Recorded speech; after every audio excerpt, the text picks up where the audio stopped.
Mga kapatid, kayo po ay aking inaanyahan na panoorin at pakinggan ang mensahe ng mensahero ng silangan.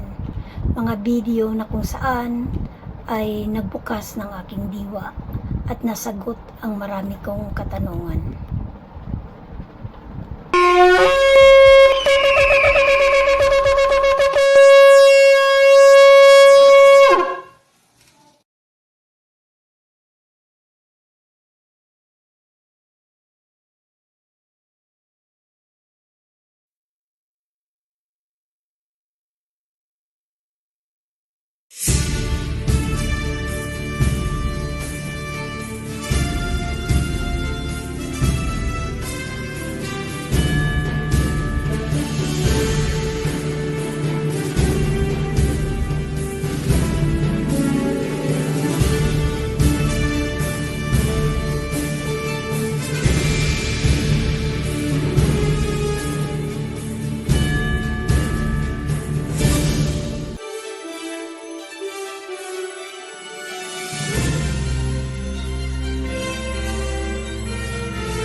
Masayang balita, mga Oferians. Ito ang karugtong ng video tungkol sa pag-revise ng Biblia na gagawin ng China. Nakalagay po sa description ang link kung hindi pa napapanood ang unang bahagi. Payo namin, panoorin nyo rin ang ibang series ayon sa tamang pagkakasunod-sunod. Sa unang pagkakataon, tahasang nireject ng isang bansa sa silangan ang Bible ng mga Europeans. Maliit na bagay kung religious organization lamang ang nag-reject, ngunit ibang usapan kung mismong pamahalaan ng isang bansa ang nag-reject. Kung natatandaan pa, mismong hari ng England ang nagdeklara sa King James Version bilang official Bible. Ang Nova Vulgata naman ay mismong canonized ng Roma. Pareho silang European Bible. At ngayon, sa kauna-unahang pagkakataon, pareho silang rejected ng isang bansa. Maituturing ito na isang hamon sa pinagsamang biblical authority ng Roman Catholic at Protestant churches na gumawa ng European Bible. Hindi nakakapagtaka kung bakit sa muli babatikusin ang China ng buong Kristendom. Binasa namin ang mga reaksyon at mga komento sa unang bahagi upang matalakay ang pinakamahalaga at relevant na comment. Isa sa kapansing-pansing comment ay, wala daw karapatan ang China na mag-revise ng Bible. Huwag niyo sanang kakalimutan na ang unang nag-revise ng Biblia sabay sa pagsasalin ay ang mga Greeks. Kung ilalagay natin ang parehong argumento, ano naman ang karapatan ng mga Greeks na i-revise ang Biblia? Wala din, di ba? Huwag tayong double standard na kapag taga-kanluran ang gumawa, pwede, at kapag taga-silangan, hindi pwede. Kung hindi pinakialaman ng mga Greeks at Romans ang Biblia at hindi nila sinakop ang Israel ni Jacob, malaya sanang kumalat sa buong mundo ang Biblia na hindi kailangan ang pagbubuwis ng buhay. Hindi sana nagkaroon ng Inquisition. Hindi sana nangyari ang mga pinagdaanan ni John Wycliffe, William Tyndale, Thomas Cranmer at Martin Luther at lahat ng mga martyrs. Documented history yan. How can we deny? Sobrang baluktot lang ang utak ng mga taong pilit na itinatanggi ang katotohanan. Ngayon, anong karapatan meron ang China para retokihin o ayusin ang Biblia? Tandaan natin, ang Biblia ay literatura ng mga Hebreo. Ang mga Hebrew ay mga Shemites o Semitic. Ang China ay Hebrew roots. Kung kaya sila ay mga Shemites o Semitic din. Hindi nyo pa rin ba napapansin na ang China ang tumutulong sa mga lahi ng Jacob Israel sa Africa? May karapatan sila? Yes, common sense. Ngayon, tingnan naman natin ang mga Europeans. Shemites ba sila? Hindi. Hebrew ba sila? Hindi. European ba ang mga tunay na Hudyo? Hindi. Ngayon, sino ang mas higit na may karapatan? Yung mga may dugong Hebreo, yan ang nagbibigay ng karapatan sa China. Sa isang aspeto, ang Biblia ay maituturing na cultural heritage ng mga Hebrews. Kinuha lang nung mga Greeks at Romans tapos ngayon ang mga Hebrews na ang walang karapatan? Analysis lang po, palutangin natin ang katotohanan at katwiran. Kung tutuusin, hindi naman talaga ang Biblia per se o ang religion ang inaayawan ng China. Klaruhin natin ang punto nila para maunawaan. Number 1, ayaw ng China ng isang religious group na maaaring pagmula ng paglaban sa pamahalaan. In short, destabilization. May rason ba? Yes. Tingnan nyo ang nangyari sa ancient Europe. Sa Pilipinas, paano tayo sinakop? Relihiyon, di ba? Nakikita ba ng China ang struggle ng Pilipinas sa pakikialam ng simbahan? Yes. May consular office sila dito sa Pilipinas kaya alam nila kung ano ang nangyayari kahit ngayon sa kasalukuyan. Number 2, ayaw ng China ng mga religious organization na may link or may ugnayan sa western parts ng mundo. Bakit? Kasi pwedeng gamitin ang grupo na nasa loob ng China para magkilos protesta laban sa gobyerno. In short, pagmumula ng gulo. Number 3, ayaw ng China na mawawala ng tiwala ang mga tao sa gobyerno dahil sa pag-uudyok ng mga religious leaders mula sa labas gamit ang mga doktrina. Realistic ba ang apprehensions ng China? Yes, maraming bansa sa Europe ang nakaranas ng ganyan noong Dark Ages. Religion ang pinauna upang pabagsakin ang pamahalaan. Nabaling ang suporta ng mga tao sa relihiyon at pinabayaan ang kanilang gobyerno. Magpapauna tayo. Hindi natin sinasabing tangkilikin natin ang uri ng gobyerno ng China at maging communist na rin tayo. Hindi po ganon. Ngunit, hindi rin tayo pwedeng mag-expect sa China na maging democratic sila. Bakit? Pinaghirapan na nila ng mahabang panahon upang mabuo kung anong sistema meron sila ngayon at isa na sila sa pinakamaunlad na bansa sa buong mundo, kaya pinangangalagaan nila yan. Kung uudyo ka ng Western world ang mga tao na maging democratic ang pananaw, magkakaroon ng civil disobedience sa China. Yan ang ayaw ng gobyerno dahil guguho ang kanilang pinaghirapan. Socialism and communism ang nagpaunlad sa kanila. Let's face and accept the truth. Ang problema ganito, itong mga relihiyon ay nagpupumilit pa ring pasukin ang China upang magpadami ng members. Palibhasa siguro, masyado nang mahigpit ang kompetisyon sa democratic world. Ang dami ng religion. Kumbaga sa marketing, ang tingin nila sa China ay fresh and untapped market. Dahil hindi nila mapasok-pasok ang China, kaya ngayon, inaatake nila at pinuputakte ng kung ano-anong intriga on the grounds of religious freedom. Yan po ang totoo. Huwag tayong magmaang-maangan. Sa mga Bible enthusiasts, mga nag-claim na sila ay marurunong, huwag niyong aakalain na ang Western democratic style lang ng gobyerno ang pinagpapala ng langit. Maling-mali kayo dyan. Maraming konkretong halimbawa sa Biblia na hindi democratic kundi socialist ang pagpapatakbo ng pamamahala mula pa noong lumabas sa Egypt ang mga Israelites panahon ni Moses.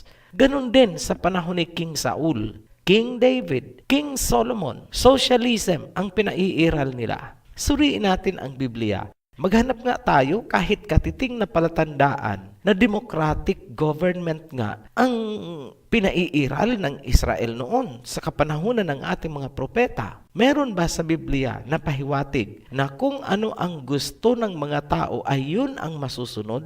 Kung anong paniniwala ang gustuhin nila, yun ang masusunod? Wala, di ba? Konkret ang mga batas na sinusunod ng mga Israelites ni Jacob. Hindi subject to individual or sectarian interpretation. In short, walang religious freedom. Huwag po kayong maghahanap ng turo sa Biblia na merong religious freedom at wala kayong matatagpuan. Noong nasa wilderness pa ang mga Israelites, kinakalaban na nila si Moses. Gusto nila ng emancipation. Gusto nilang maging free. Ano ang ginawa sa kanila?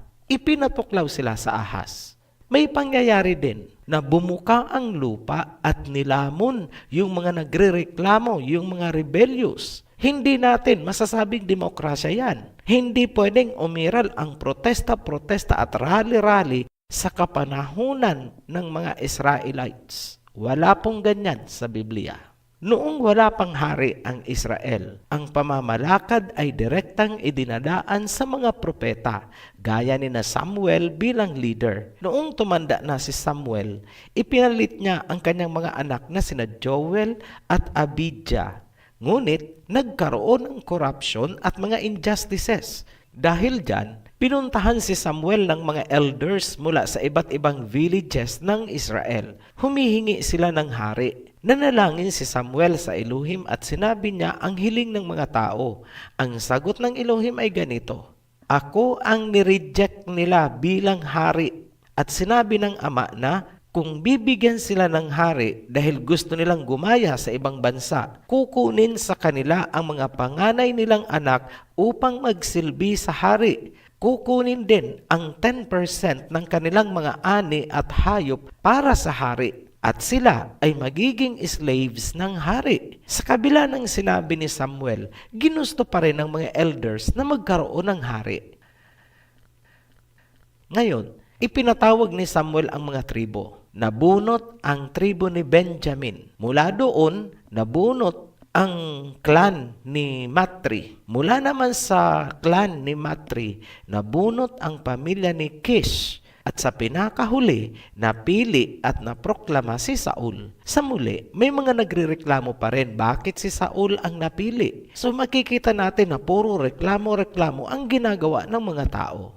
Tandaang mabuti kung paanong proseso ang pinagdaanan bago napili ang hari. Wala pong kampanyang nangyari. Walang mga party list. Walang eleksyon. At hindi po nagbutuhan ang mga tao. Si Prophet Samuel ang nag-facilitate sa pagpili ng hari para sa Israel ayon sa instruction ng Elohim. Lumalabas na ang unang human king ng Israel ay si Saul.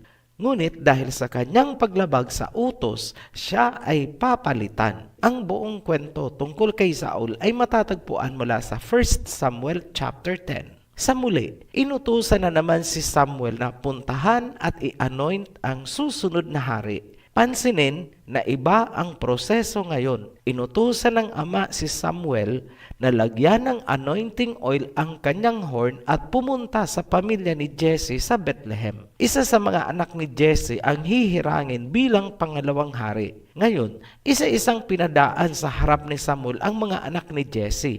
Ngunit wala sa kanila ang gusto ng Elohim. Kaya tinanong ni Samuel si Jesse, "Ito na ba lahat ang mga anak mo?" Wala sa kanila ang gusto ng Elohim. Kaya sabi ni Jesse, meron pang isa, yung bunso, na nagpapastol ng mga tupa, nasa ilang. Dagling iniutos ni Samuel na tawagin ito.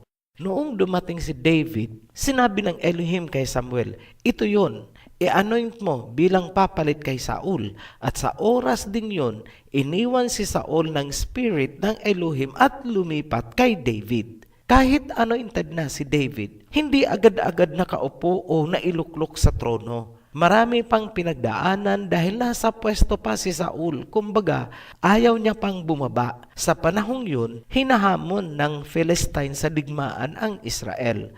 Pambato nila si Goliath na sinasabing higante. Pero gaya ng ipinaliwanag natin noon, ang higante ay isang maling translation ng mga Greeks. Si Goliath ay anak ng Nephilim. Si Goliath ay isang Nephilim-human hybrid. Tinanggap ni David ang hamon ni Goliath.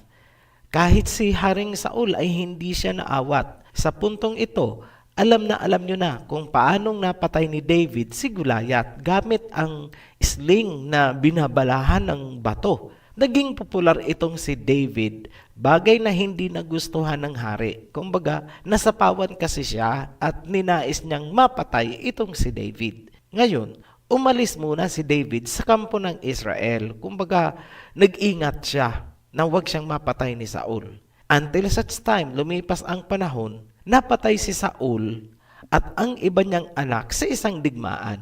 Pumalit kay Saul ang isa niyang anak, si Ishbosheth. Dahil dyan, nahati ang Israel. May pumanig sa kampo ni Ishbosheth, ngunit ang tribo ni Judah ay nanatiling loyal kay David. Nagkaroon pa ng paglalaban ang dalawang grupo. Kung sa ngayon, parang nagkaroon pa sila ng tawagin nating civil war, parang ganun. Sila mismo sa loob, naglalabanan kung sino ang uupo sa trono. Nanaig ang kampo ni King David. Ngunit, minsan ding nanganib ang kanyang paghahari sa paglipas ng panahon. Meron na rin kasi noong yung kodita-kodita. Sa sitwasyon ni King David, sarili niyang anak ang naghahamon. Yung long-haired niyang anak na si Absalom. Ngunit at the end, to cut the story short, napatay itong si Absalom. Pero hindi dahil iniutos ni King David. Yung may gawa ay yung mga tauhan na lang ni King David. Yun ang may mga pakana. Walang alam si King David.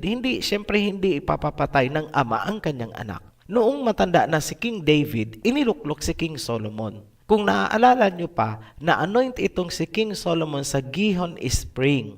Ngayon, itong Gihon Spring ay na-discuss na po natin ito sa Rivers of Genesis. Ito po ay isang maliit na bahagi lamang ng malaking Gihon water system. Balikan nyo na lang po yan kung nakalimutan nyo na. May isang napaka-importante na dapat pansinin. Sa usapang pananampalataya, ang may kapangyarihan sa biblical time ay ang hari. Hindi po kagaya sa mga democratic governments ngayon na hands-off o walang karapatan ang hari o ang presidente kung ang pag-uusapan ay belief system ng bansa. Dahil sa katotohanan yan na nakasaad mismo sa Biblia, walang magagawa itong mga relihiyong ipinaglalaban ang demokrasi o mga religious freedom na yan.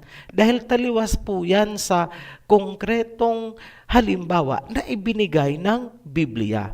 Yung structure of government, ibang-iba po kung ihahambing ninyo dyan sa democratic form of government. Huwag niyo pong babaluktutin ang sinasabi namin. Wala kaming sinasabi na ang democratic form of government ay masama at ang mabuti ay ang socialist. Ito ay isang pagtatalakay at ito ay isang analysis. Ngayon, paano natin nasabi na ang hari ay may kapangyarihan sa usaping pananampalataya ng isang bansa kung Biblia ang pag-uusapan?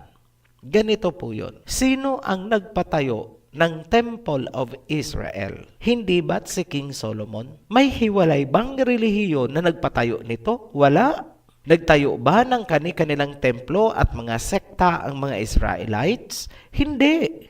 Ministerial and ceremonial functions lamang ang kapangyarihan ng mga pari sa templo. Yung pinaka-administrative at executive control ay nasa hari. Democratic ba yan? Hindi. Huwag po nating guluhin ng kung ano-anong yapi-yapi doctrines ang mga konkretong halimbawa na ibinigay ng Biblia.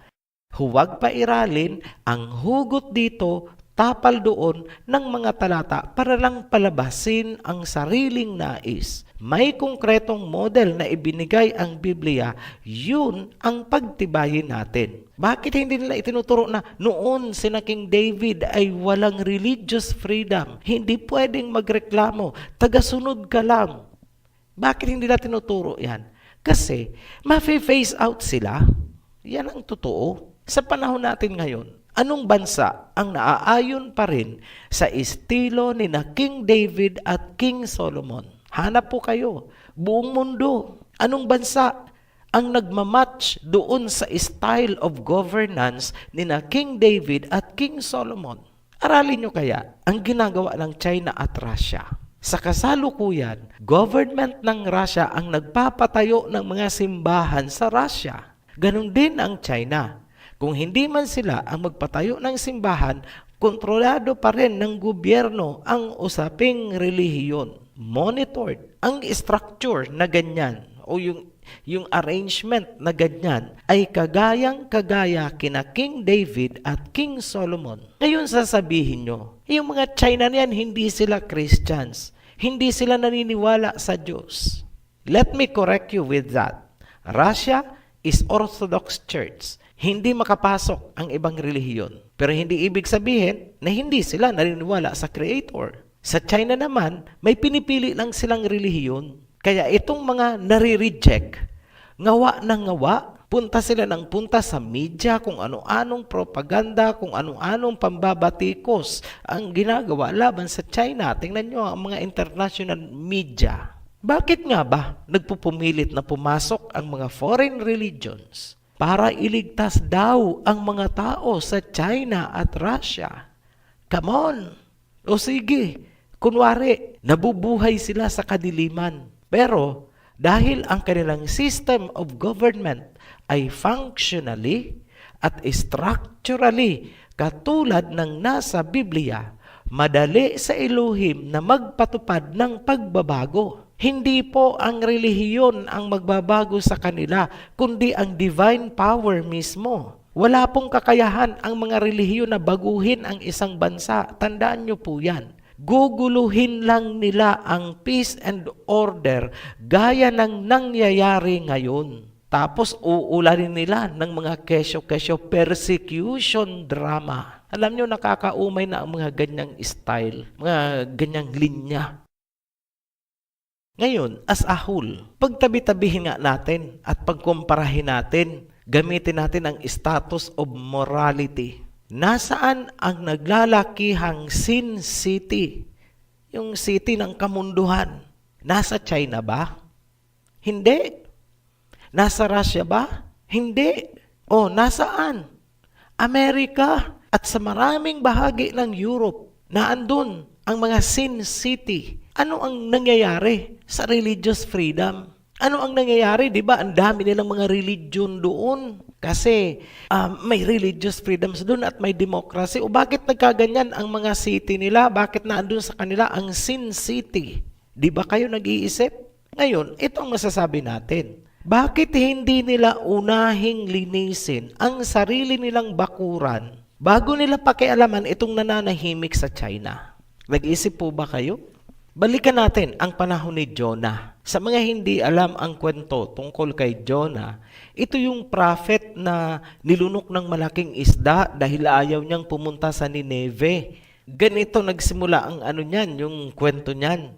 Inutusan itong si Jonah ng Elohim na pumunta ka sa Nineveh. Mag-preach ka doon. Dahil pagka hindi, sisirain ko ang city nila o parang pababagsakin ko ang city nila. Ngayon, itong si Jonah ay natakot pumunta sa Nineveh. So, ang ginawa niya, sumakay siya papuntang Tarshish. O, pagdating sa laot ng dagat, yun, nagkaroon ng malakas na bagyo. At lumabas na itong si Jonah ang dahilan bakit nagkakaganon. So, sabi ni Jonah doon sa mga crew ng barko, ihulog niyo ako sa dagat, matitigil ang bagyo. So, ganun nga ang ginawa sa kanya. Inihulog siya sa dagat.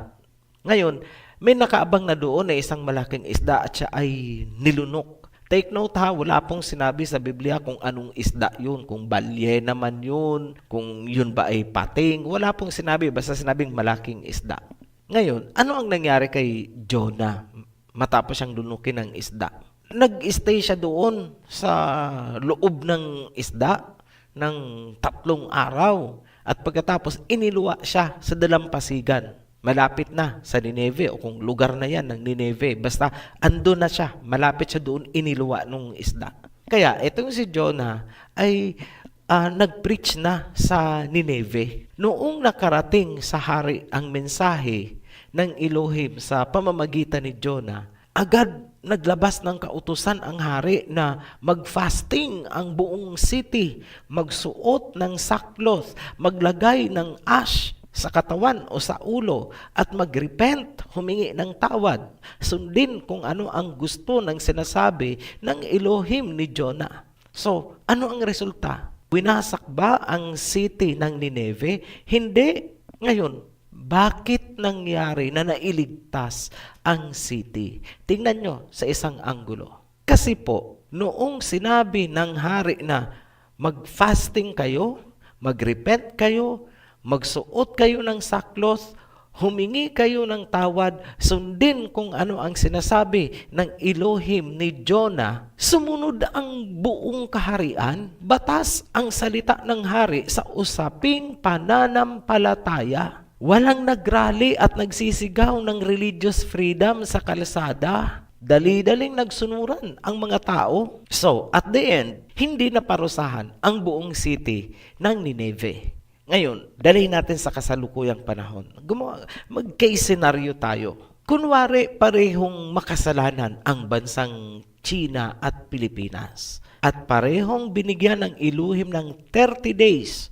Final warning, lulusawin ko kayo kung hindi kayo magbabago. Ipinadala sa isang prophet ang mensahe at sabay na natanggap ng mga presidente. So natanggap ng presidente ng China at saka ng presidente ng Pilipinas ng sabay. Sino sa palagay nyo ang higit na makakatupad sa utos?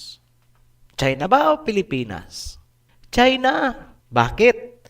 Aba, pag lumabas si President Xi sa television at nagsalita, "This is your president. Ito ang utos ko. Mag-fasting tayo, magsuot tayo ng sackcloth at sambahin ang tunay na Elohim." Susunod ba ang bansa? Susunod ba yung mga tao? Yes, walang pwedeng pumalag. Sa Pilipinas, ano kaya ang senaryo? Aba, sa sobrang dunong ng mga Pilipino, ayun, may lumipad na papuntang ICC. Magfa-file na ng complaint sa Rome Statute. May nag-organize na ng rally doon sa EDSA. May naghain na ng impeachment case laban sa presidente sa Congress. Unconstitutional, human rights, religious freedom, diktadoria.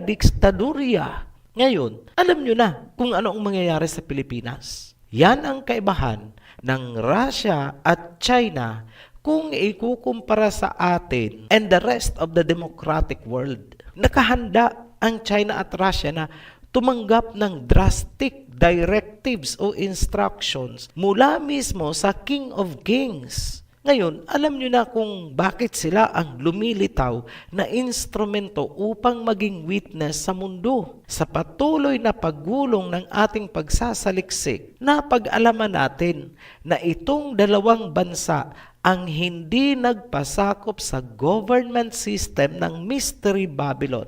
Kaya huwag po nating huhusgahan agad ang dalawang bansa na yan just because taliwas ang kanilang pananampalataya sa doktrina ng mga religions. Naka-standby mode sila at nakahandang ipatupad ang anumang utos mula sa taas. Miracles can easily work sa isang obedient population. Tandaan nyo po yan. Nakaprogram kasi ang collective consciousness ng mga tao na sumunod anytime kung ano ang instruction na manggagaling sa taas. Ang layo natin sa kanila. Ang consciousness natin ay nai-program to reject, complain, resist. Dahil hindi yan ang naaayon sa freedom. Yan ang kaibahan natin. Naluto kasi tayong mga Pilipino sa self-governance from the people, by the people, and for the people. Bumalik kaya tayo sa Genesis. Hanapin nyo doon kung kanino yan galing. Kay Cain, the rebellious Cain. Yan din ang dahilan bakit bumagsak si Adam and Eve. Gusto nila ng self-governance. Yan ang totoo. Saan galing ang essence of democracy and freedom na mag-create ng kung ano-anong relihiyon? Sige nga po. Sa Greeks, saan ba galing ang serpent worship? Sa Greeks, saan galing ang doktrina na naipasok sa Biblia kung saan naging serpent ang itinaas ni Moses? Yun ang symbol of salvation. Saan galing yan? Sa Greeks. Sino pala ang nagtuloy ng Babylonian system mula kay Cain? Greeks. Sino ang unang nag-translate ng Bible mula sa Aramaic Hebrew? Greeks. And finally, Saan ba ang naging cradle of Western civilization? Greeks. Yan ang mystery ng Babylon. Maliwanag, mula sa form of government, ideology, philosophy at doctrines ay Babylonian. Naipasok nila yan sa Biblia, naipasok sa mga bansa, ngunit pumalag si China at si Russia. Ayaw namin. Sana magkalinawan tayo. Ngayon, merong sinasabi sa Revelation 17. Ipinakita kay John Revelator ang isang babaeng patutot kung saan nagkasala ang mga hari at mga bansa. Sa forehead ng patutot, nakasulat ang Mystery Babylon, Mother of Harlots. Pagdating mo naman sa Revelation 18:4, ganito ang nasusulat. And I heard another voice from heaven saying, Come out of her, my people, lest you share in her sins, and lest you receive of her plagues. Sinasabi ng verse na umalis kayo sa sistema, lumabas kayo. Huwag niyong tangkilikin para hindi kayo madamay sa kanyang mga kasalanan at parusa. Ngayon, kung magmumuni-muni tayo, tinangkilik ng buong mundo ang Western culture, philosophy, and religion. In short, yung Babylonian system yan. Ngunit, taliwas naman ang ginawa ng Russia at China. Nagsara sila ng pintuan at mga bintana nila.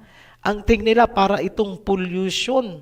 Hindi kayo pwedeng pumasok sa amin. Ayaw namin sa inyo. Yan ang Russia at China kung titingnan mo mula sa biblical na aspeto. Ano lang ang kulang sa kanila? Ang pangalan lang ng Elohim. Ngunit, madali na yan sa Elohim kung paano niya ipapakilala ang kanyang sarili sa dalawang bansa.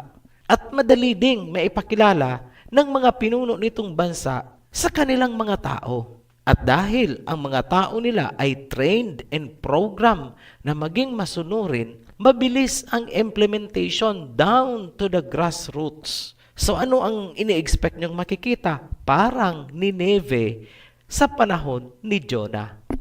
That is how the divine power will work. Mauulit ang Nineveh phenomenon. Balikan natin itong topic. Itong pagpaparevise ng China sa Biblia ay isang paunang palatandaan na unti-unti na nilang tinititigan, ano ba itong Biblia na to? Unti-unti na nilang madidiscover ngayon ang totoong sila bilang mga Shemite at Hebrew. Malalaman na nila na ang kanilang mga ginagawang pagtulong sa lahi ni Jacob sa Africa ay naitakda pala sa Biblia na hindi nila alam. Ngayon pa lang sila nagsisimula, pinapareview nila.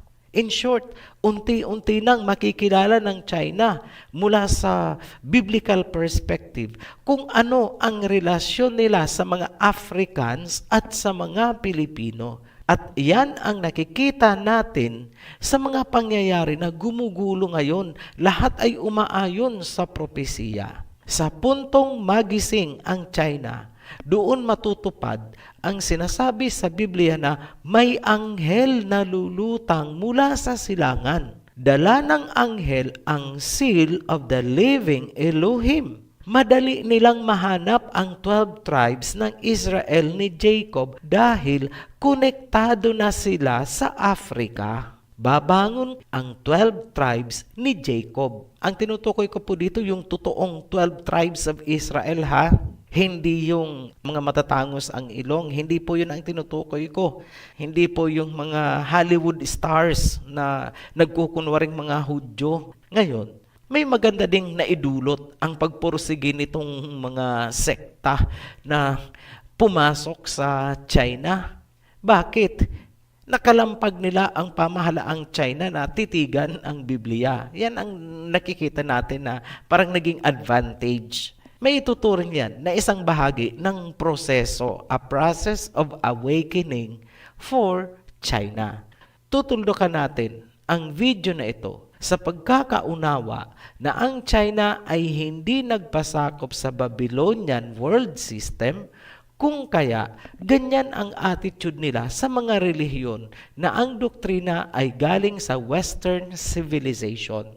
Ang pagpaparevise nila sa Biblia ay isang palatandaan na tinititigan na nila ngayon ang nilalaman ng Biblia. Kailangan nating tulungan sa panalangin na magawa nila ng tama at gabayan sila ng Elohim sa gagawin nilang pag-aaral, pagrepaso at pagrebisa sa Biblia. Muli kaming nagpapasalamat sa inyong walang sawang pagsubaybay sa ating mga videos. Paalala lang po sa mga bagong subscribers, mga bagong manunood natin, na sundan nyo po ang tamang sequence ng mga video. Nilagay na po natin sa description ng bawat video ang tamang pagkakasunod-sunod. Hanggang sa muli, be blessed, Ophirians. Maraming salamat po sa inyong panonood at pakikinig ng mensahe. At kung kayo po ay may mga katanungan, paki-click po ang link sa ibaba at paki-like and share na rin po. Maraming salamat.